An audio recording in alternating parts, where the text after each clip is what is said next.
ধর্ম পাগল কিছু নয়, ধর্ম একজন মানুষের কথা দিয়ে চলে। বলেন তো তার নাম কি? তিনি হচ্ছেন মুহাম্মদ সাল্লাল্লাহু আলাইহি সাল্লাম। এই কথাটা সবসময় মনে রাখবেন।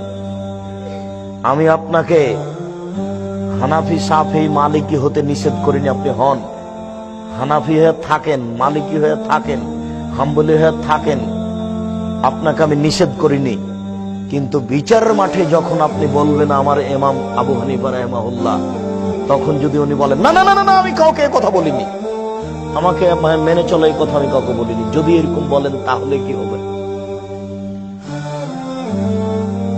আপনি যদি বলেন আমি ইমাম শাফিকে মানি, উনি যদি বিচারের মাঠে না খরচ করেন তাহলে কি হবে?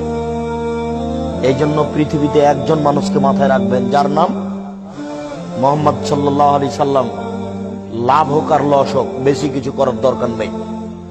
ফরজ সালাত আদায় করেন, রমজান মাসের সিয়াম পালন করেন, রোজা, রমজান মাসের সিয়াম পালন করেন, আর যাকাত ক্ষমতা হলে দেন, টাকা হলে হজ করতে যায়েন, জান্নাত হবে ইনশাআল্লাহ।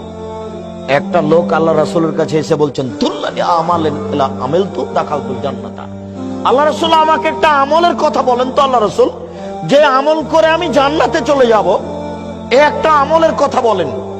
তখন রাসূল সাল্লাল্লাহু আলাইহি সাল্লাম বলেন 5 ওয়াক্ত ফরজ সালাত আদায় করবে, রমজান মাসের সিয়াম পালন করবে, ফরজ যাকাত আদায় করবে, টাকা হলে হজ। এই পর্যন্ত শোনার পরে লোকটা বলছে ওয়াল্লাহি লা আজদু আলা হাদা আনকুসু মিনহু, আল্লাহর কসম আমি এর চেয়ে কম করব না, আল্লাহর কসম আমি এর চেয়ে বেশি করব না, আল্লাহর কসম আমি এর চেয়ে কম করব না, আল্লাহর কসম আমি এর চেয়ে বেশি করব না। এইভাবে বলছে আর চলে যাচ্ছে, কসম করছে আর বলছে আর চলে যাচ্ছে। তখন আল্লাহ রাসূল বলছেন মান সাররা ওয়া ইয়ানজুরা ইলাল জান্নাহ ফালিয়ানজুর ইলা হাযা। কেউ যদি জান্নাতি দেখতে চায় তাহলে এই লোকটাকে দেখে নেক। এই শোনো আমার সঙ্গী সাথী, তোমরা যদি কেউ জান্নাতীকে দেখতে চাও, এই যে দেখো, এই যে লোকটা জান্নাতি, ও কিন্তু তাহাজ্জুদ পড়বে না। কথা মনে হয় বুঝাতে পারিনি। উনি কিন্তু তাহাজ্জুদ পড়বেন না, উনি পড়বেন না, উনি কসম করেছেন আমি নফল পড়বো না। 5 ওয়াক্ত সালাতের সাথে যে 12 রাকাত সুন্নাত আছে এটা উনি পড়বেন না। আল্লাহর কসম আমি এর চেয়ে বেশি করব না, আল্লাহর কসম আমি এর চেয়ে কম করব না, আল্লাহর কসম আমি এর চেয়ে বেশি করব না। 5 ওয়াক্ত সালাতের সাথে 12 রাকাত সুন্নাত পড়বে না।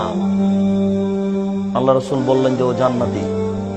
শুনুন, ইবাদত কম হোক তবু জান বাঁচবে, একজন মানুষের নীতিতে হোক, যার নাম মুহাম্মদ সাল্লাল্লাহু আলাইহি